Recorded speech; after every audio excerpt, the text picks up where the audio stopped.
Welcome to the conference in Jūrmala on the criminalisation of nuclear war. I'm Christopher Busby. You may not recognise me because normally I wear a beret. At the moment I'm wearing a Soviet Army helmet. And one of the reasons is to draw to your attention the fact that NATO has been brought into Latvia, which is now a front line in a proposed war against the Russian Republic, which might well result in nuclear war. And so that means that as a result of militarization, as a result of the introduction of huge amounts of money into this country, money that is being brought in on the back of tanks and missiles and armaments and helicopters and all of the paraphernalia of war, as a result of that we may end up in a conflict that will destroy everybody on Earth and all living systems. So let's be clear about this. And let's also be clear about the fact that none of this could occur if it were not for the fact that there was an enormous amount of money pumped into the system to create these weapons and to purchase these weapons. Money which comes from the international banking cartels. The international bankers have always been behind every single war, right back to Napoleonic times or even before then. And make no mistake that the banking cartels are behind the proposed nuclear war, as I see it, as many of us see it. So this week, this day, we're going to concentrate on banking, but we're also going to talk about property, because one of the consequences of the creation of the monster that is the modern political state is the acquisition of land and property by people who seem to only want to acquire more land and property, resulting in enormous variations in income.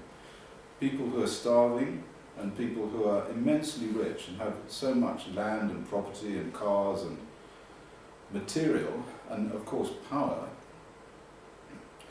that they don't know what to do with it. And in fact it doesn't make them happy. But the monster that has been created as a result of this economic system, one in which the banks are central and in which the people with enormous amounts of property and land operate the banking system to their advantage, is one of the links in the complicated chain that is going to result in nuclear war. And of course these people themselves will be killed. So what we have to talk about, or what we have to ask people to involve themselves with us, is a discussion about how it might be possible to dismantle this system.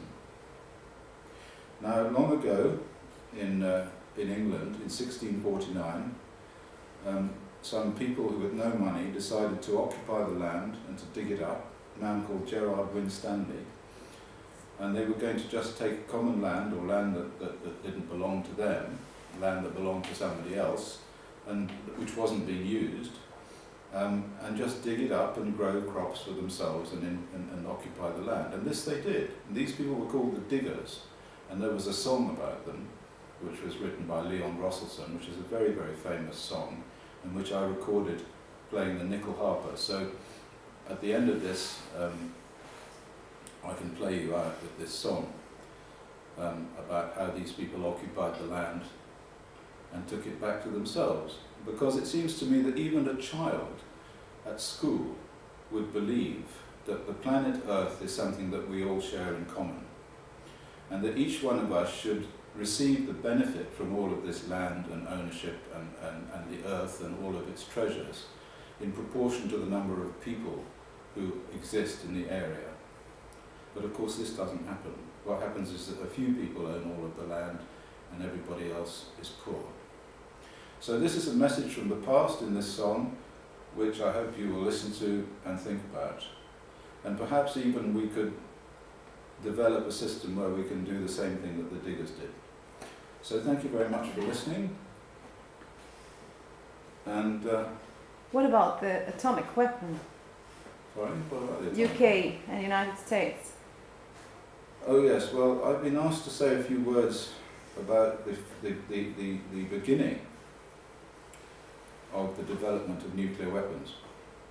Now I happen to know about this because I've studied it, and I've conducted and am at the moment conducting some court cases which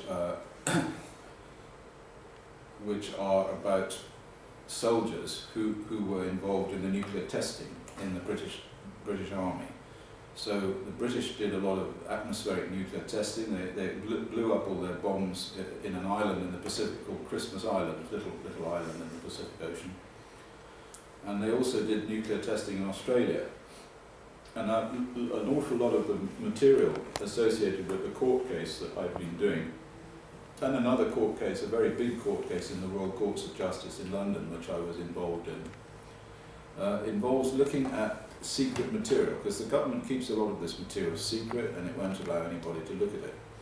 Well, I was leaked, about a year ago, I was leaked some documents which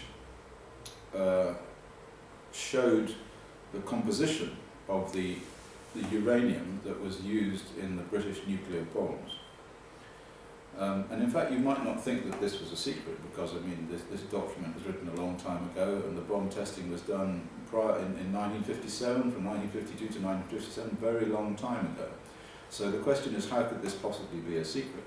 But I can tell you that as soon as we produced this document in court, everybody jumped up, and the judge was told not to look at it, and we were told that we had to give this document back or else we'd be sent to jail.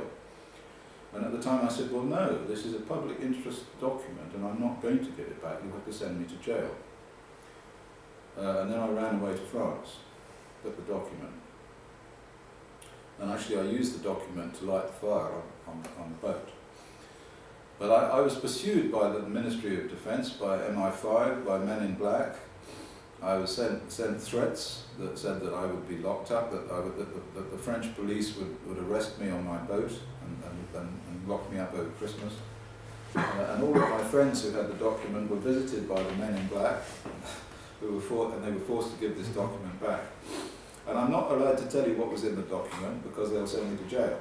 And at the moment, I'm doing quite well in the courts without having to have extra layers of complication.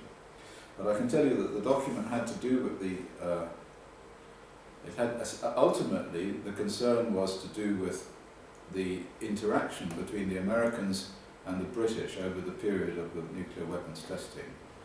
And what we can take from the document, and which I intend to tell you now, although maybe they will lock me up, is that it showed that there was very close collaboration between the Americans and the British in the development of nuclear bombs and hydrogen bombs, these big megaton weapons.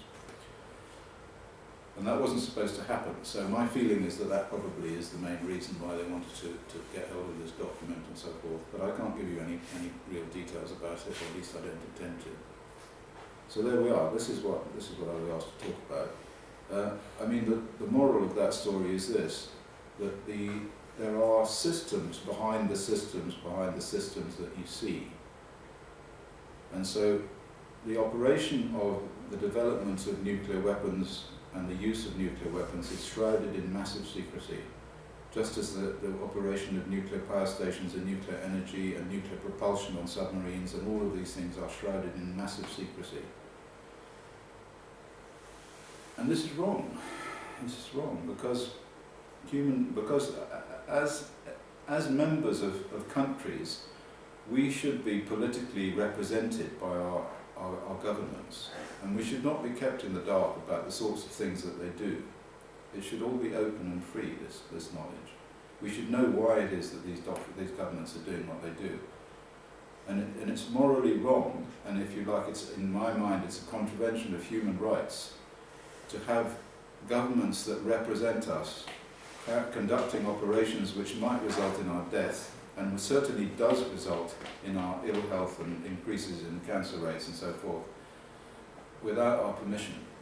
And we don't give this permission. Well, here we are then. That was more or less all I wanted to say about that, and you can now listen to the Diggers song. And here we go.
and to make the wastelands grow, this earth divided, we will make whole. So it will be a common treasury for all.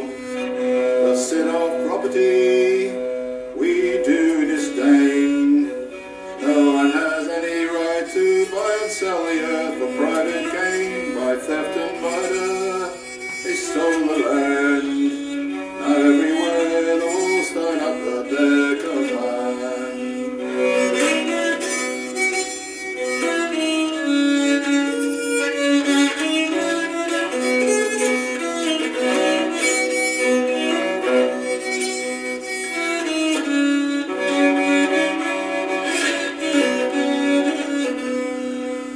They make the laws to chain us well. The clergy dazzle us with heaven, or they damn us into hell. We will not worship the God they serve, the God of greed who makes such men and poor men starve. We work, we eat together, we need no swords. We will not bow down to the landlord or pay rent to the lords. We are free men, though we are poor. You diggers all stand up for glory, stand up now.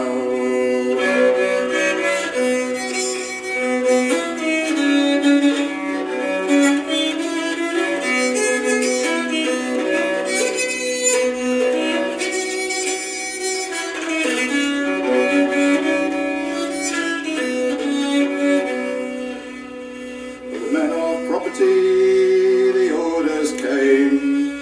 They sent the hired men and troopers to tear down the diggers' claim, destroy their property and burn their corn. They were dispersed, but still the vision lingers on. Ye poor take courage, ye rich take care. This world was made a common treasury for every man to share. All things in common, all people one. They were dispersed, but still the vision lingers on.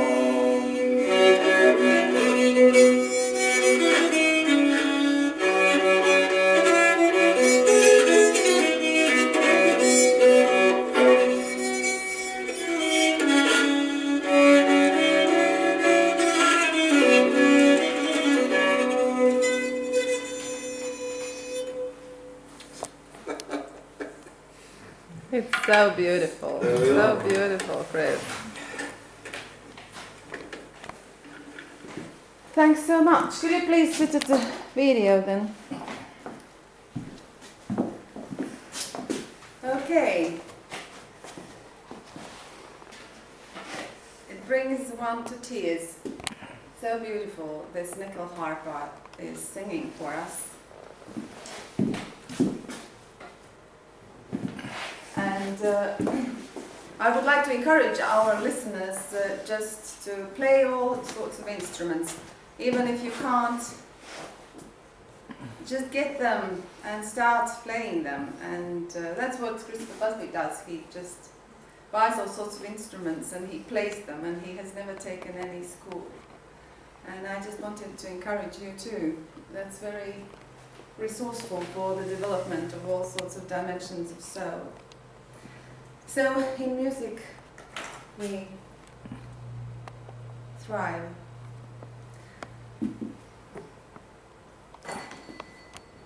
And I'll start my session with this peaceful sound.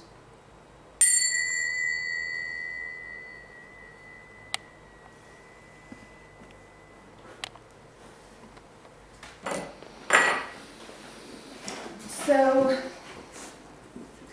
I have a very eminent guest from Sweden that we're starting with, and that is Henning Witte, who will tell us about how to reform banking system. He is a German lawyer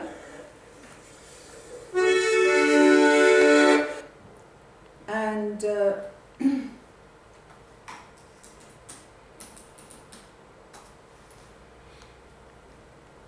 he has been researching on very different subjects. He is well known all over the world on the subject of research of Estonia ferry that sunk more than a decade ago, probably already 20 years ago. And he did research on various conspiracy theories, so-called, where Russian military were involved, and New World Order military generally, in sinking more than 700 peaceful citizens on the ferry Estonia. But he has a fabulous web page that is called whitetv. So let's have and see his web page so you can find it. So if you could zoom in that white TV upstairs there. This is a brilliant education resource, White TV, by Henning Witte. And here you can zoom in his name, yeah?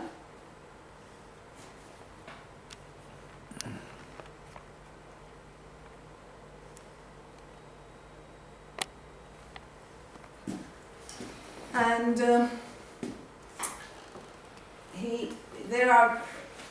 there is a whole world, if you go through under pages of this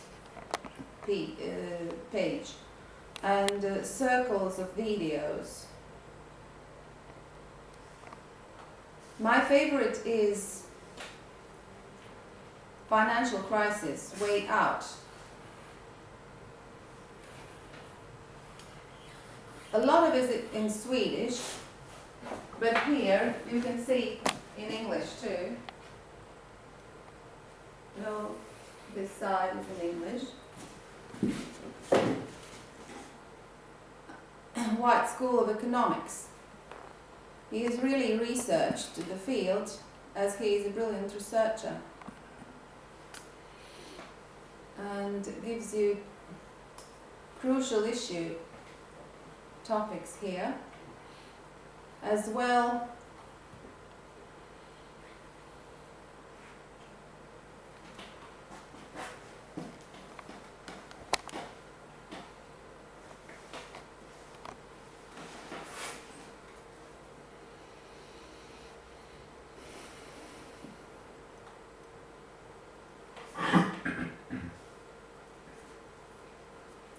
Okay, let's call him now and let him introduce himself, the subject.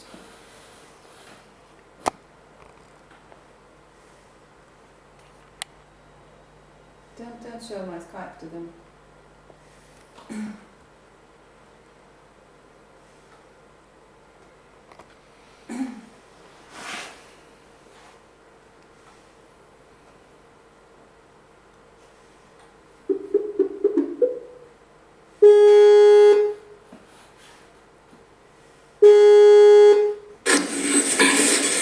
Hello. Hello, Henning. We are so blessed to have you with us in our conference of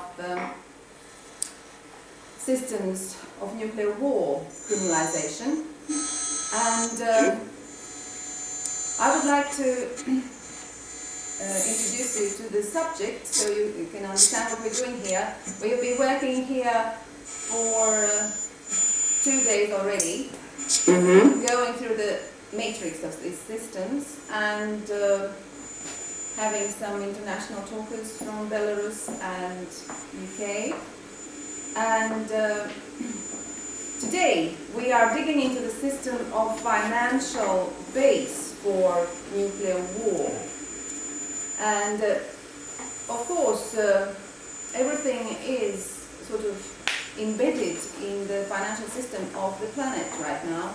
And as I know, you have some interesting suggestions how to reform that financial system. And that's why we would like to hear your presentation. I have already showed the conference attendance your webpage, YTV, just generally, sort of,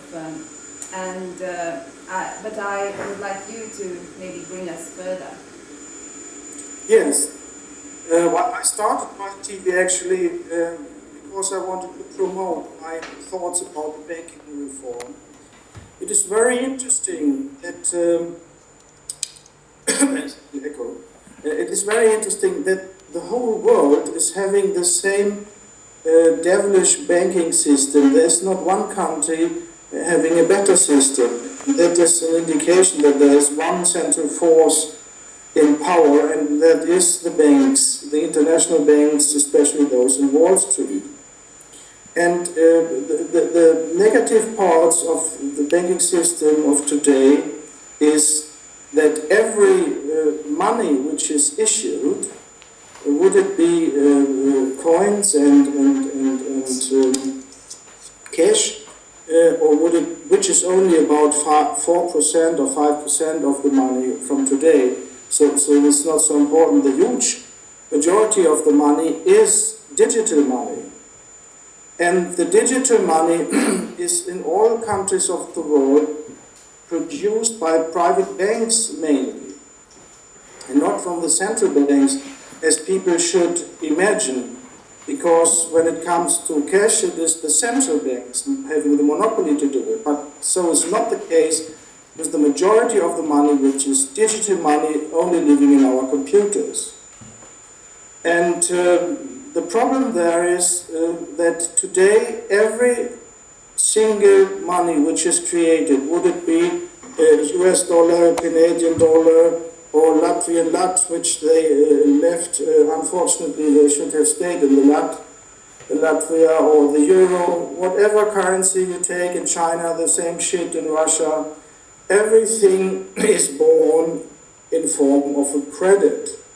That means you must always think over the whole country, or the whole world. If everybody in the world, or everybody in Latvia, or everybody in the euro countries would pay back their debts, then no money would be in circulation.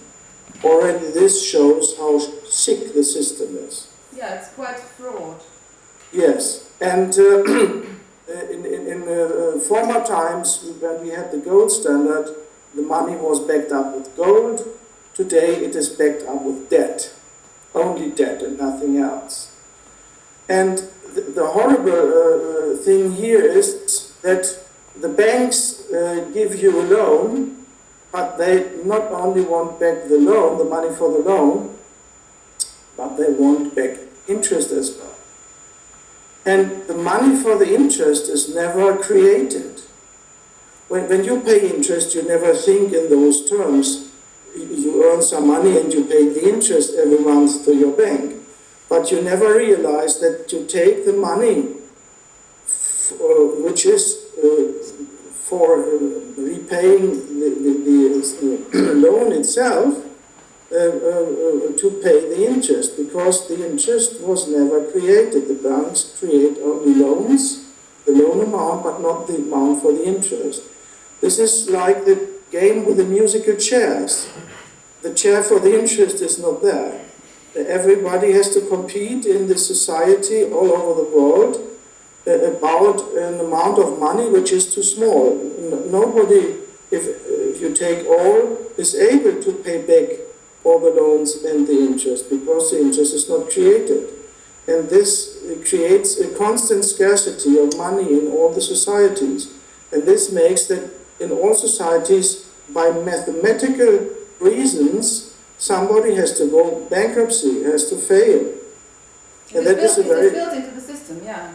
Very, very sick system, because you can struggle and struggle and struggle and be very good and skillful, as they are in Greece, for example. There are not bad people there, but it's always one who is the first to fall. In Europe, in the European countries, it is Greece. Very close to Greece is Portugal and Spain and France and all the others. Not Germany and Finland and Holland, but all the others. and that is the result of a criminal banking system. Because it is criminal, it is a Ponzi scheme. And the criminal part is the lack of interest money forces people to take new loans, because this is the only channel to get to new money, because money is only issued as loans, as debt. So then, because there is no money for the interest, you force people to be new bank slaves, to take new loans, and the demand or the lack of money is rising in an exponential way. The higher the lack of the interest money, the bigger the demand, and this is the exponential development.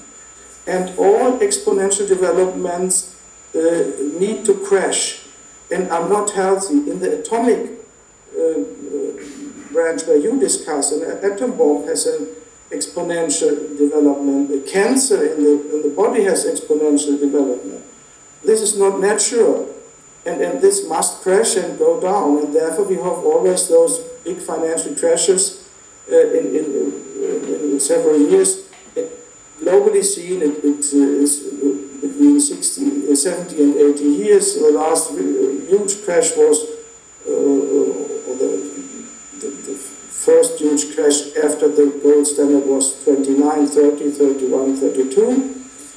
And then they could build up the system globally again, and then it crashed harshly 2008. Now there are new bubbles building up, and we expect very soon that this new bubble, which is bigger than this before 2008, is crashing again. And there is another reason why it's a Ponzi scheme, because in this system you shuffle up worth to those being in the top of the banking pyramid. It is always a pyramid structure in the Ponzi schemes. And those in the top of the pyramid, those who started the Ponzi schemes, in our case the banks, are always the winners. And, in the Ponzi scheme you need always new members to participate. That's why they push every household into new debt and debt. Just today in Sweden the newspapers are full of the fact that the private households are deeply in debt compared to other countries that are in the top of the world. And this is typical for a Ponzi scheme, that you always need new supply, but when it's finished, because the earth is not infinitive and people are not infinitive, it's only 7 billion, then it must crash, because you can't recruit new people.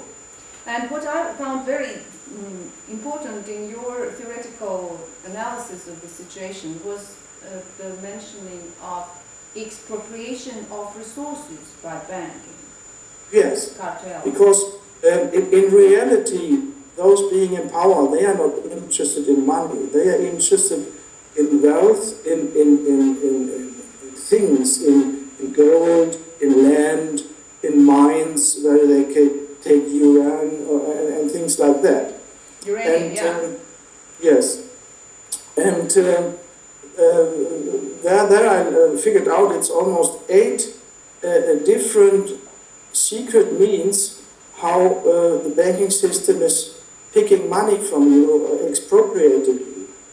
Very obvious is the fact that when you take a loan, you have to give a collateral, a security. For example, mortgaging your house.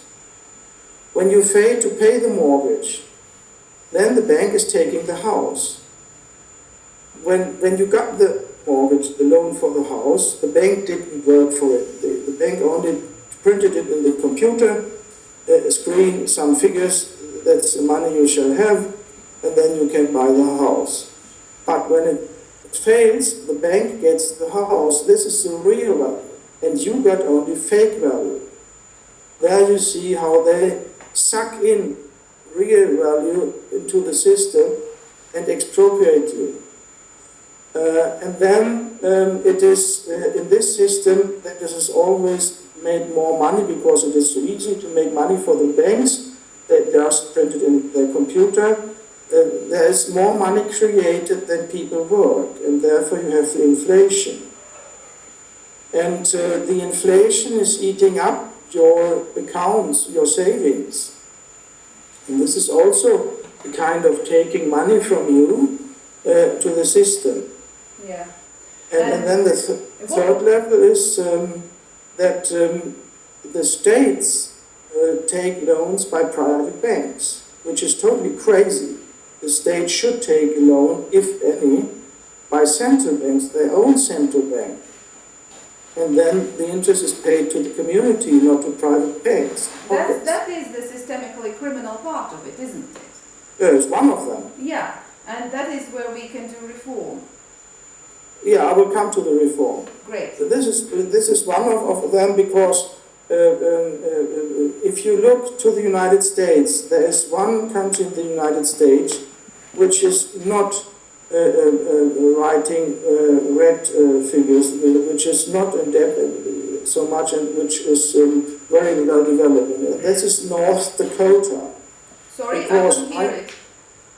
North Dakota, a state in the United States, up in the far west north, close to Canada. What happened in 1919? It's almost 100 years ago.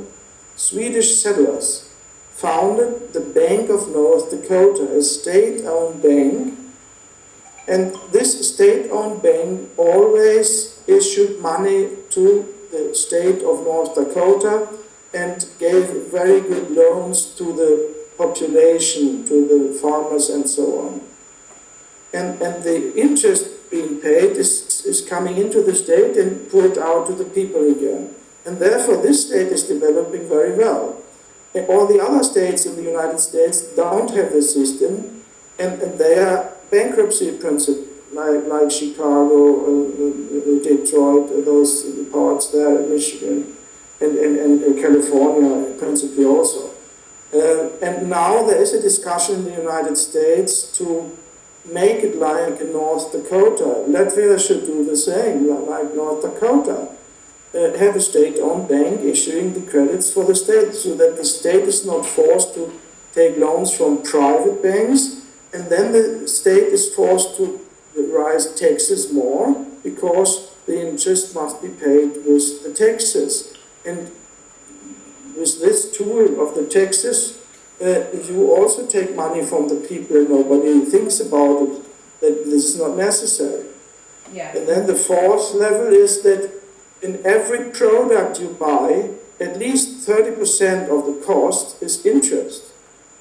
Sometimes it's more, it depends on the product. Because everybody who needs money to make the product has to pay some interest somewhere, because that's the way money is coming into society. So if we would have a healthier system, nobody had to pay those 30 or more percent in the product prices. And that means if we would have a good system, as mine, I call it the White School of Economics, then we would produce cheaper than China, because then we would not need the Chinese labor and ship the products back to Europe. It costs more than if we would produce here without the banking's always taking in money without giving notice to it for us. And then you have levels, 4 other levels in the case the system is collapsing. So the 4 levels I just mentioned is always in this system inbuilt. But now we have a crisis. We saw it in 2008 when the Lehman Brothers crashed in 9/11, 2008. Then it was 4 new levels of expropriations. The first argument was the banks are too big to bail out. That means they said, oh, Morgan and all those huge crook banks, they need tax money, your money, to be safe, because if they go bankruptcy, then everything is collapsing in society, and therefore society has an interest to give tax money to that, which is totally bullshit, because all the central banks have their filials, their smaller parts all over the country, where they can supply the money for the society. So it is not right what they have said. They have lied to people. We need those banks. That is nonsense. We don't need them. The central banks could take over the money supply if the other banks fail. But in practice it is so that the private banks have the power behind the curtain. Therefore Goldman Sachs is in every American government, be it Democrats or Republicans, that's no difference, because they are in charge, and therefore they lie to people, and therefore they force the taxpayers, with the help of the politicians, to bail them out. That means that they can do take any risk. If it's good, they cash in and keep the money. If it's bad, they let the people pay for it. They call it moral hazard. And well, that the is system, also, isn't it? yeah, it is very stupid. And it is only in favor for them, because they are in power, they made it so. And then it was the bailout. And then came a new level, the bail-in. And bail-in is first practiced in Cyprus 2013.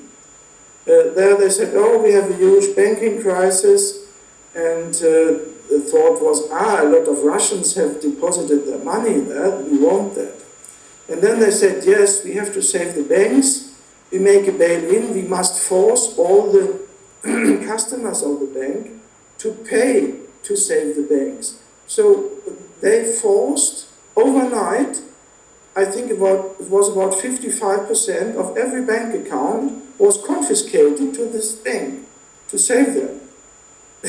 So your savings are not safe any longer, because now they took this model and made secret rules in Europe that in a new crisis which is very close to come, they can go to the Latvian people, the Swedish people, the German people, and say, your bank has trouble, the bank needs 50% of what you have on your account.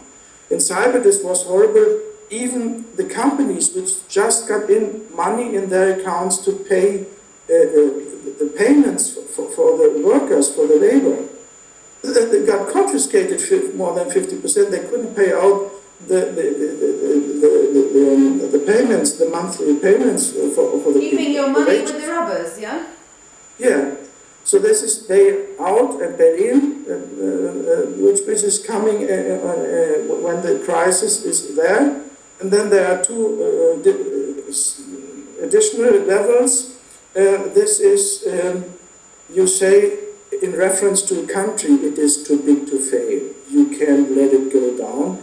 They made it with Greece. They said, Greece is so important, we need that Greece keeps and stays within the Euro and the European Union, and therefore all the other taxpayers from the other countries have to pay to save Greece, which is also rubbish. And the fourth level is there is no good name in English, I know.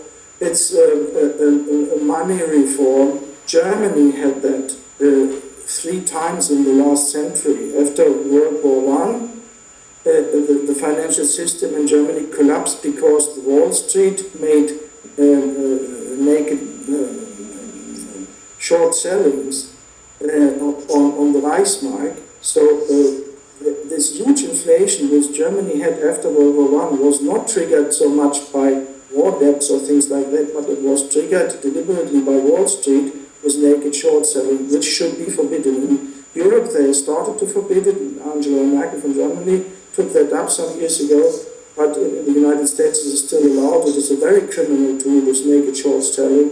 Can you tell it once more? I couldn't get it. We have a bit bad it's sound. So-called naked short selling. That means when they now attacked the Russian ruble in December 2014, or the German Reichsmark in October 1923. Then the Wall Street, the big banks, they sell Russian ruble or Reichsmark, which they don't have. You can do it with pork bellies, with oil, whatever you want. You sell things you don't have in huge amounts. And of course, then they count it as if it would be, and then the price is falling. And then they make speculations against it. The price is falling, and then they cash in because the speculation went well. If a usual person would sell something they don't have and never could give, it is called fraud. But they are allowed to do it, and they should not be allowed to do it. That is a very, very criminal tool the Wall Street is always using. That is Wall Street, yeah? That is yes. The criminal system that Wall Street does. Yes, but in England they have it as well. And Britain refused to acknowledge, to forbid snake short selling, as far as I know. But Angela Merkel and France introduced it into the European rules. Okay, fabulous analysis, Henning. Thanks so much. And there you have, in Germany, you had the first crash of the financial system. They introduced a totally new kind of money. And this was done after World War II as well, when the Reichsmark crashed the second time. They started with the D-Mark, and then it was the eastern parts of Germany, GDR, they had the same system. Their money collapsed totally and was swapped out to a new system. In Germany, after World War II, it was so horrible that you got a very bad rate for the old money to get new money. But there was a totally different rate if you had bank loans in the old systems. There, it was better rate for the banks than compared to the usual swap. And this is a risk which a lot of countries have now, also, that everything is crashing and they have to start from scratch with a totally new currency. And you mentioned also uranium, and as you are a lawyer, I wanted to ask you about what do you think about this arrangement of Euratom Treaty that was sort of signed. That is the start of European Union agreement.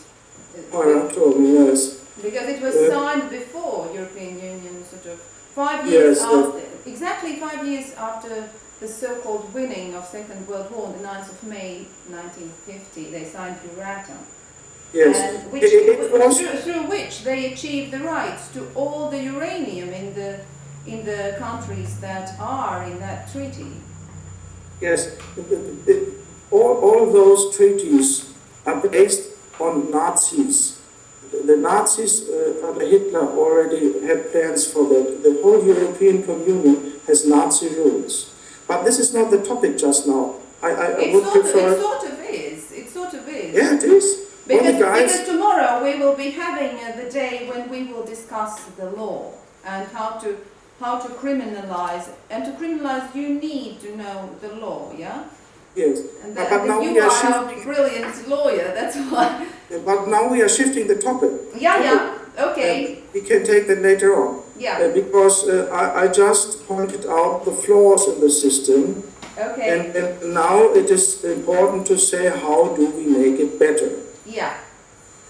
And there it is the first thing, you must take away the power from the private banks to issue money. You have to nationalize the money, but not the banks as the communists did. That is not okay. The banks may be private, but banks may only loan money which somebody else created. That means the central bank, the people. That means you have to rise the amount of own capital in the banks to 100%. Today it is European rules. It is between 4 and 8%. When Latvia had its big crisis, I think it was in 2009, I wrote a lot of letters to the financial minister, to the minister of state, to journalists, to the trade unions, suggesting them you can easily get out of your crisis if you rise this capital requirements for the banks from 4% to 100% and issue your own money in the Central Bank of Latvia. I did not even got one answer, not one thing or nothing, because all the guys, all the politicians and bankers are under severe mind control, mostly from Sweden. Therefore, so much Swedish banks have raped Latvia. That's right, almost all of them. Yes, they are very criminal. And there you have to rise to 100%. And the interesting thing is the European Union rules, the laws from the European Union, the Commission, say that you are allowed to rise the level. You're allowed to rise the level of how the capital requirements are for the banks. Today it's between 4 and 8%. They never thought about 100% as I suggest. But for example, in Great Britain, when the crash with the Lehman Brothers came in 2008, they rose it to 9% from 4%. This is of course a little bit better, but you have to rise 100%. That means, why not? 100% means the banks have no possibility to create own money. That is very easy. The rules are there. You must only go if you are a state and rise it. Now Latvia has the problem. They joined the euro, which was a very stupid thing to do, especially after the bad experiences from Estonia some years ago from 2010. And now Lithuania is joining, but they are all under mind control, and therefore they do such stupid things. Yeah. And now Latvia is not able to save themselves, because if you are in the euro, you can't do those things on your own. Sweden still can, Great Britain can, Switzerland can. This is those countries who are most convenient to make a monetary reform. And this is one important thing. Rise it to 100%, that means nationalize the money. Then the money has to be issued by the central bank, as the cash is done, and as the most people think is the case. And we had it in Latvia in the period 1920 to 1940. It is possible, yes. Yeah, we had it. And then you must make a reform of your constitution. The central bank has to be totally independent from all the other powers. So in Germany, they developed the word monetative. That means the central bank has to be totally independent from the parliament, the courts, and other powers in the society. And that means every 6th year, I propose, it could be 4 or 7 or whatever, you have national elections electing the staff of the central bank, the leading people, the board. This is at least as important as the elections for the new government, because those people who are in charge of making money, issuing money, they have the power, and therefore it's today the private banks, and therefore we have no democracy. So you suggest referendum, yeah? Or what was it? No, not a referendum, election. Election. You need to change the constitution. That takes a little time, because usually it's 2 periods of sessions. Yeah. But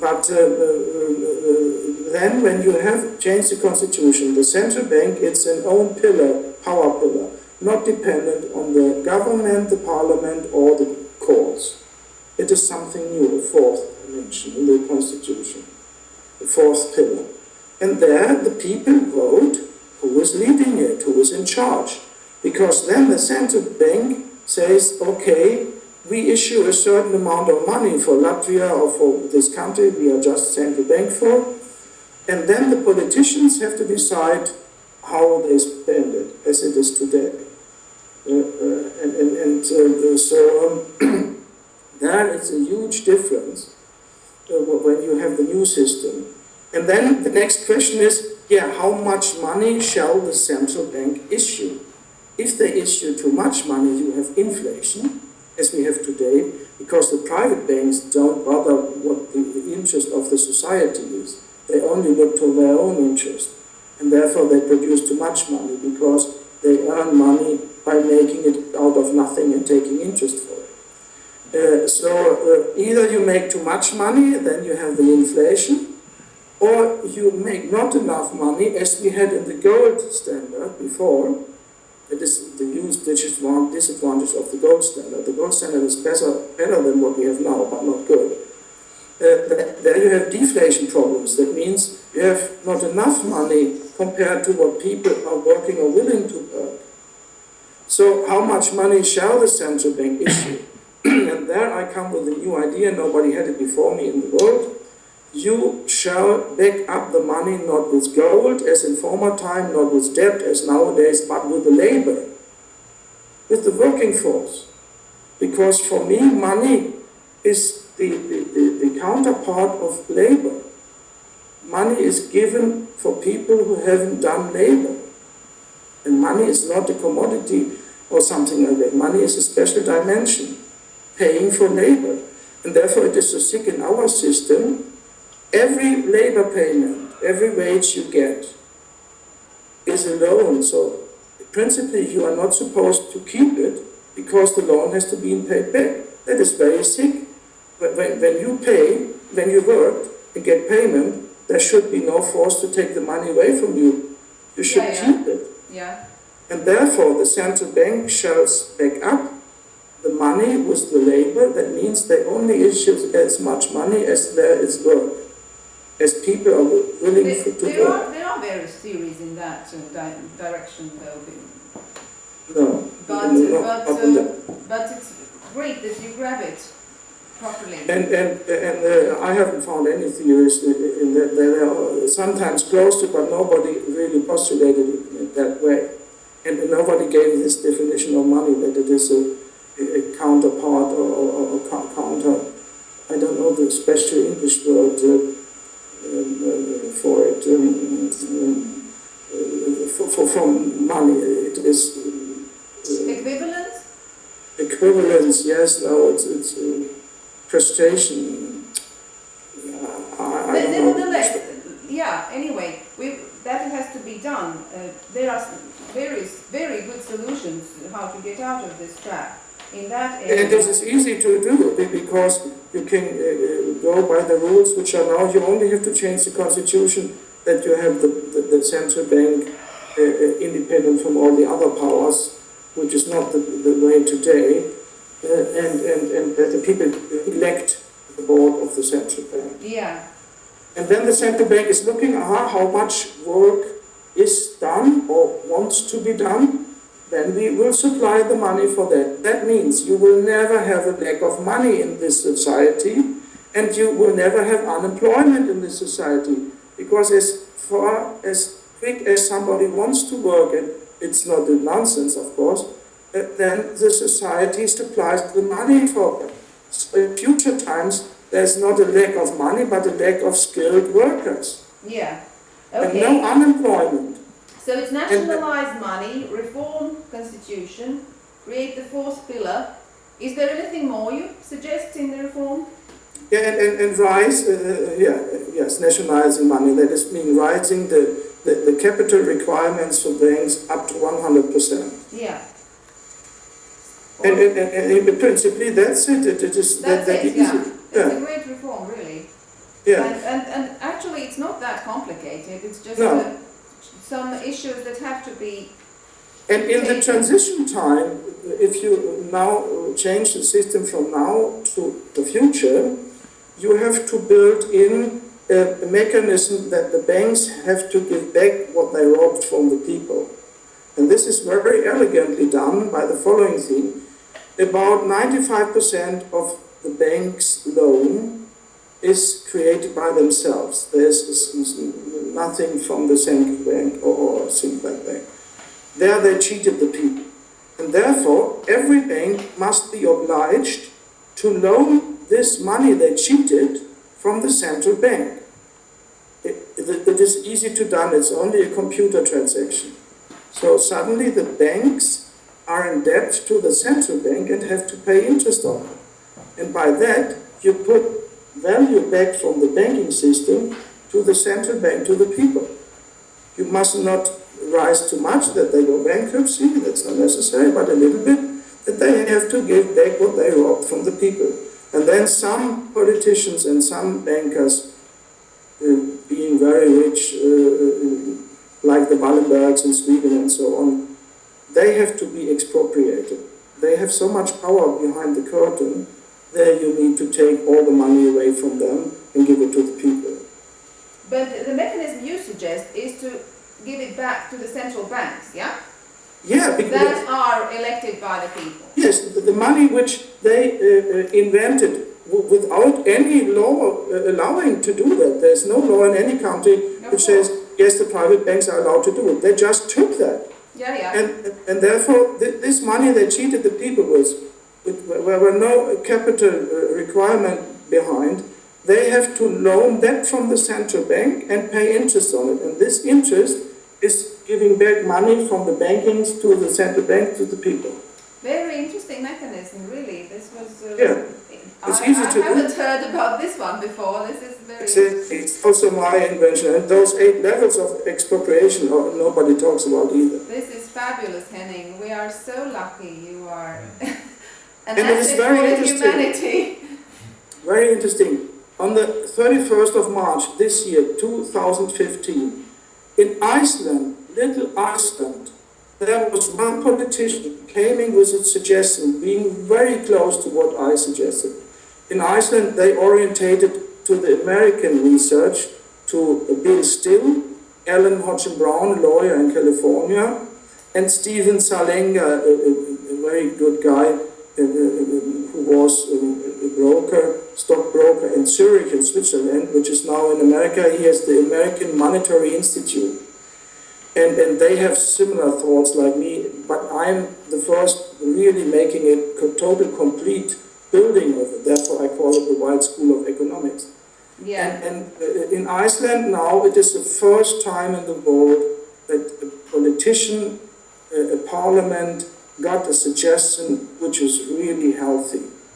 Because there is some other danger in this discussion, which is not so much known in Latvia or in Sweden, but if you are in Germany, Switzerland, Austria, or in the United States, it is very much discussed, the so-called Austrians, the Austrian School of Economics.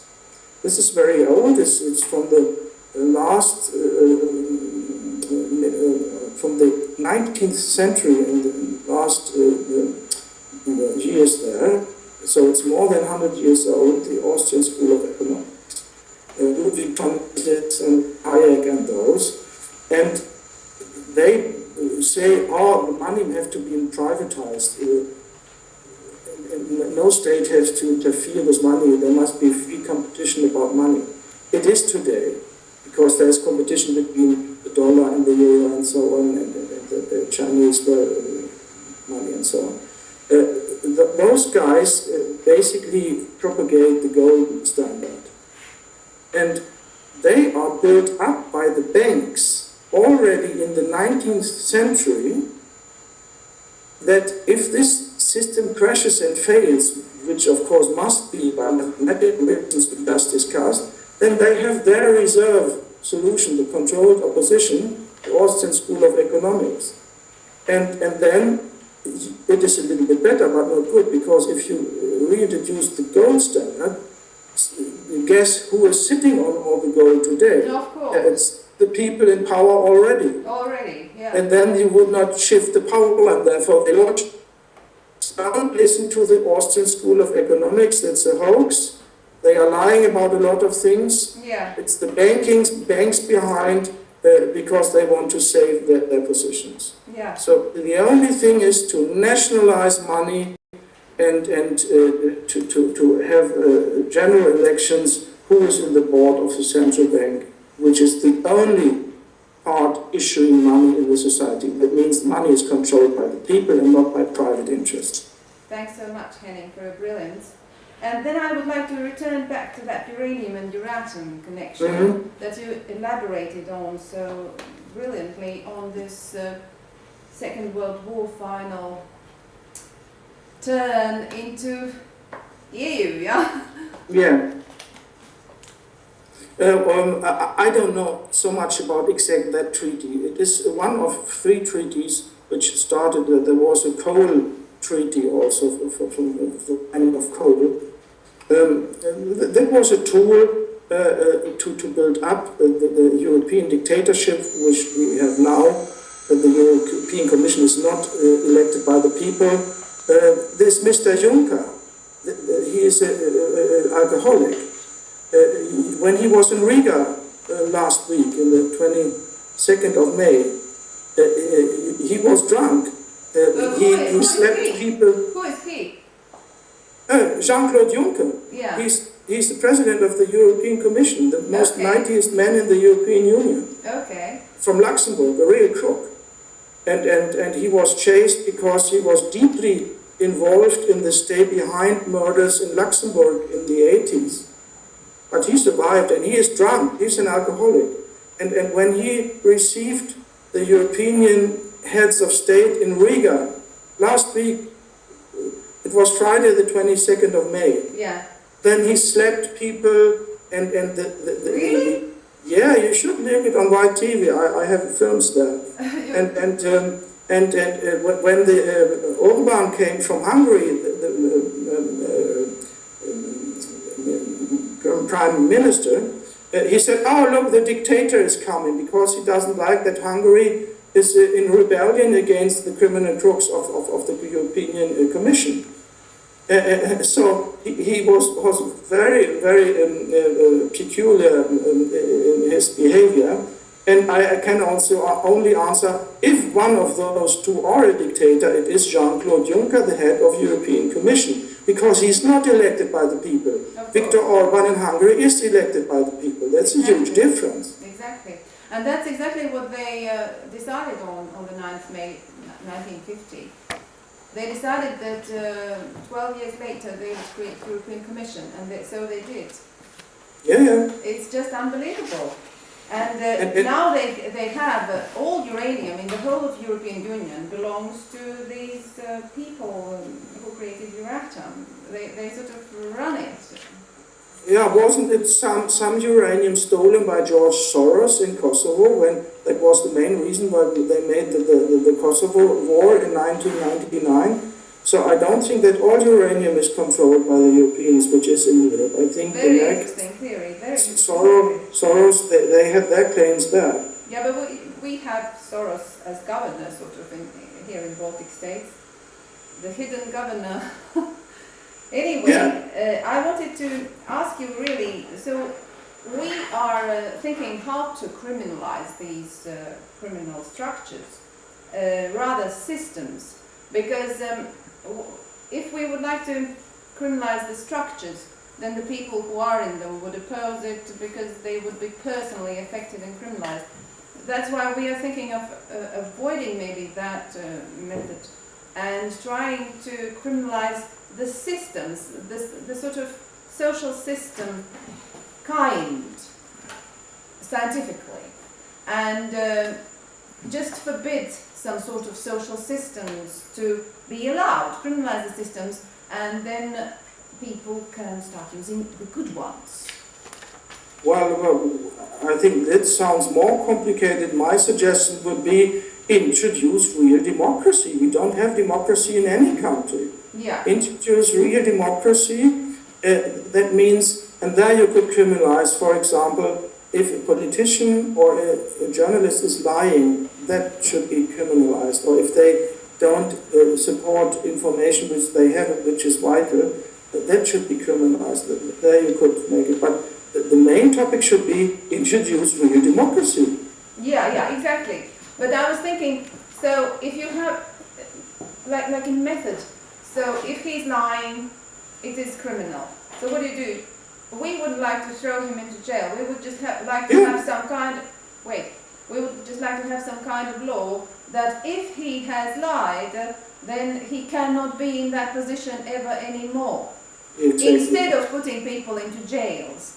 It's sort of like some kind of such systemic criminalization instead of a human civilization. Yes, jail is not helping so much and they always get out. Exactly. It's much more hurting if they take all the money from them.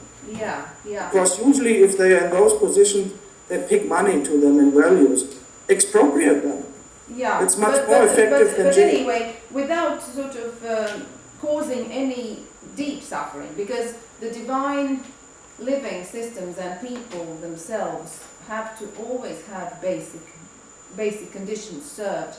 And that's my great belief is that the only way to go forward with this and criminalize these criminal systems and succeed in it is by allowing the people within the criminal systems to get in a way, in a nice way, but without them having a chance to use these criminal systems ever again.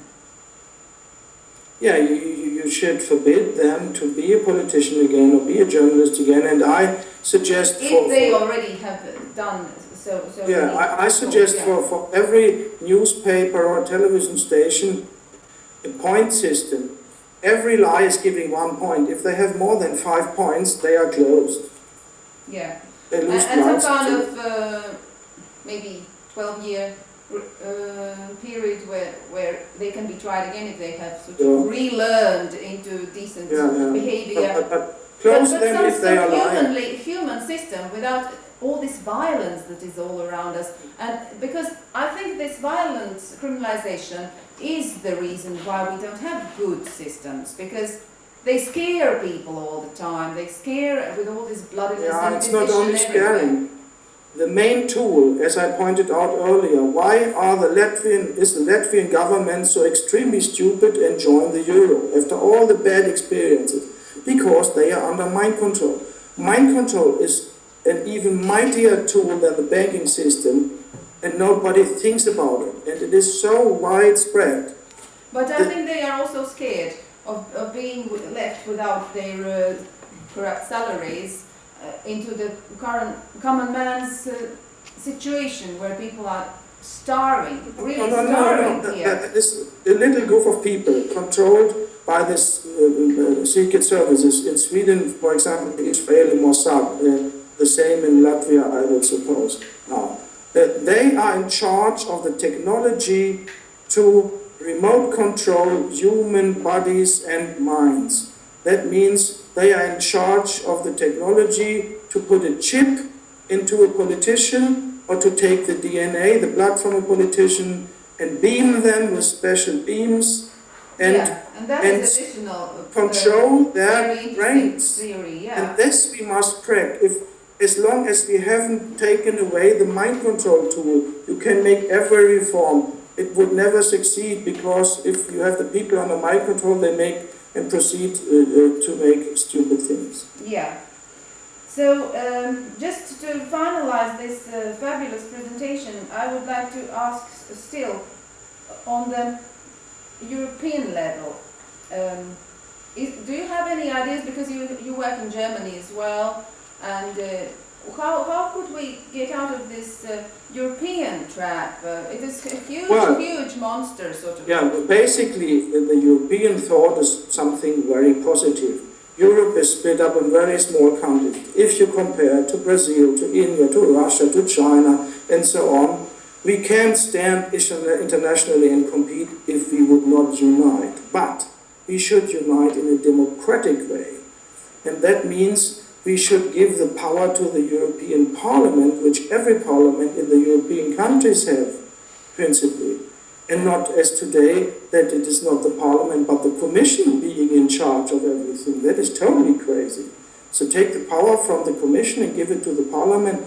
Have honest elections directly, as we now have European elections.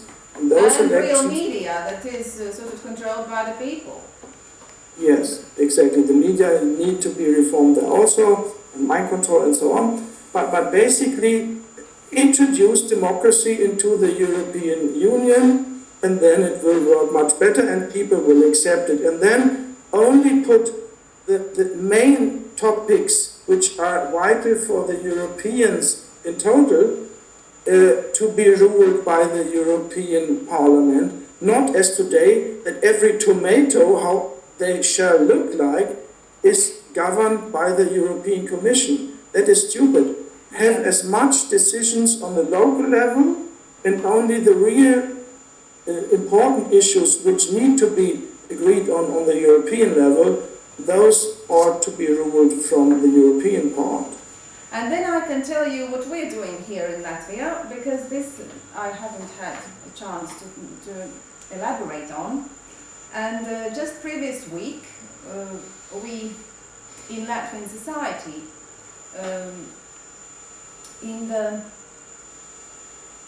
higher law commission that we had there as indigenous people, Latvia, we had this honor court where 9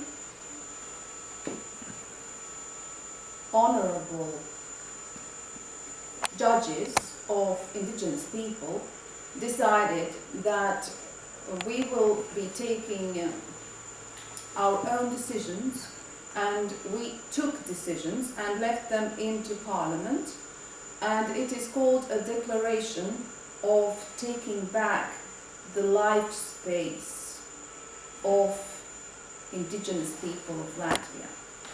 I haven't had time to get it translated into English, but at least that is one method that we believe in, because we have been making decisions here on our land for thousands of years, and we are powerful, empowered units, God's children, and we believe in this indigenous divine right to decide our laws ourselves. Talking about your local touch, about local decisions, so we are very proud to have created this, and we will be having also a ritual today to bring the messages up to the higher forces as well. And let us help these systems to save the world and all the nations of the planet from this horrid banking cartel clause that are bringing nuclear war upon us. Yeah, not only nuclear war, as I told earlier, also the mind control. The mind control is a bigger danger than the nuclear war. Yeah, I hope you're right.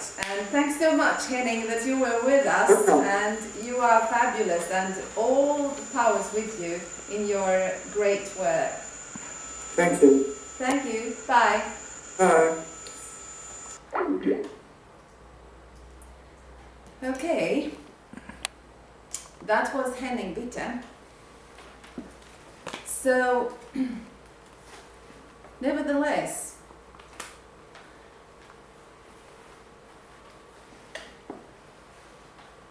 maybe you could stop it now, because it will take a while for me to prepare the next session. Okay.